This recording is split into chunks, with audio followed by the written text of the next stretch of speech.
Muy buenas tardes. Bien, pues agradezco mucho esta oportunidad única que nos permiten los organizadores de Expo Virtual 2020 para apoyar la educación a distancia, para apoyar en este momento eh, las modalidades de la digitalización, las modalidades de aprendizaje a distancia a través del Internet. Yo creo que es un momento en que podemos valorar esta plataforma, estas herramientas de una manera muy notoria, porque seguramente lo vamos a seguir utilizando en un futuro de una manera mucho más recurrente.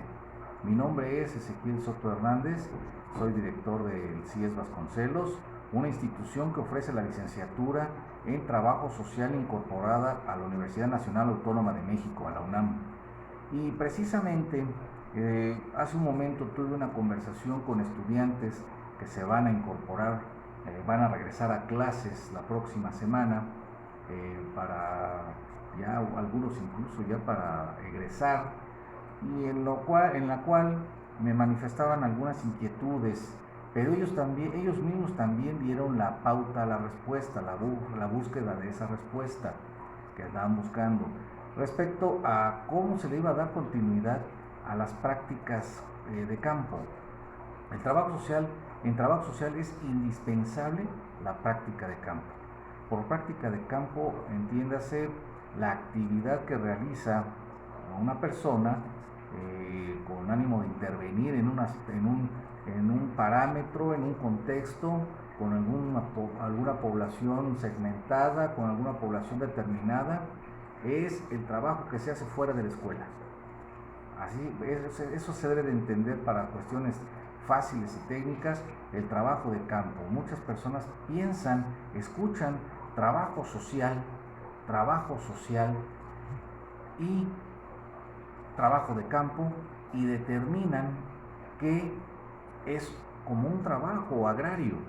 Podría ser porque en ambas vertientes se busca un resultado, se busca un objetivo, se busca una cosecha, se busca sembrar y se busca recibir un fruto y después cosecharlo. Tal vez el parámetro comparativo funcione. Bien, la educación a distancia pues no es nueva. No podemos decir que con el Internet surgen elementos nuevos para trabajar, sí, pero la confección del contexto no es nuevo. Tenemos en un momento social diferentes vertientes de educación a distancia y me voy a permitir mostrarles un cortometraje que encontré en la red, en YouTube, en el cual nos hace referencia precisamente a esos tres estadios históricos de la educación a distancia. Bien.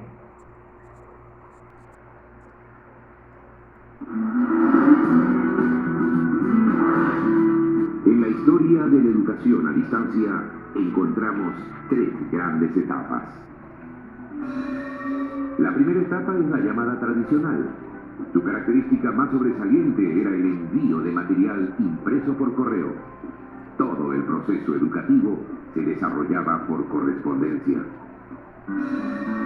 La segunda etapa es la llamada analógica, donde comienzan a aparecer los medios de comunicación que acortan las distancias: periódicos, revistas, radios, televisión, videos. Los programas educativos son más elaborados y un alumno puede optar entre distintas posibilidades según la mayor o menor adaptación a uno u otro medio.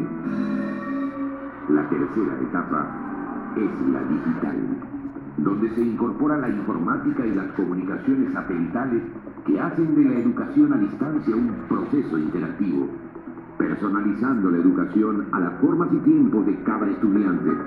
El alumno pasa a ser el sujeto creativo de su propio aprendizaje con la guía permanente del docente tutor. Actualmente el mundo está viviendo un proceso de cambio de paradigmas técnicos, económicos e incluso sociales.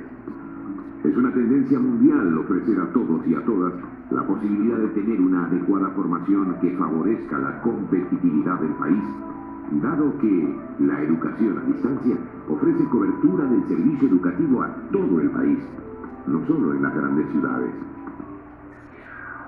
Declaraciones de la UNESCO sobre educación a distancia. Las diferentes declaraciones de las conferencias regionales y mundiales sobre educación superior de la UNESCO establecen la necesidad de crear sistemas educativos flexibles que permitan la oportunidad de acceso a la educación para todos y todas. La enseñanza abierta y a distancia presenta oportunidades para ampliar el acceso a la calidad de la educación. Hay que empeñarse activamente en modificar las desigualdades en materia de educación y suprimir las discriminaciones en las posibilidades de aprendizaje de los grupos desasistidos. Este cortometraje nos hace, echar a volar nuestra imaginación en las cuestiones históricas que tuvieron que sucederse para contemplar, como conocemos ahora, la educación a distancia. Hago algunas acotaciones en los 3 estadios. El estudio a distancia por correspondencia agregaría yo postal terrestre, para no confundirla con el correo electrónico convencional que conocemos ahora. Pues fueron los inicios de una educación, tal vez una formación, una capacitación incipiente para sujetos que tenían limitaciones por movilidad, por cuestiones de tiempo, por cuestiones familiares, que son las mismas que aplican actualmente, incluso hasta por discriminación o por falta de oportunidad, ¿por qué no mencionarlo? Aplican las mismas cuestiones. El elemento que va a jugarse entre los 3 estadios es la necesidad y el deseo de aprendizaje de los sujetos. Tenemos ahora que esta modalidad de estudio a distancia, haciendo uso del correo postal terrestre, bien, pues la persona se registraba, se suscribía, solicitaba su acceso a una institución, tal vez incierta, porque como tal vez no existía una institución físicamente visible, pero enviaban a su casa un paquete, un kit, con los cuadernillos de trabajo, con los tiempos, con los parámetros, incluso hasta con las evaluaciones.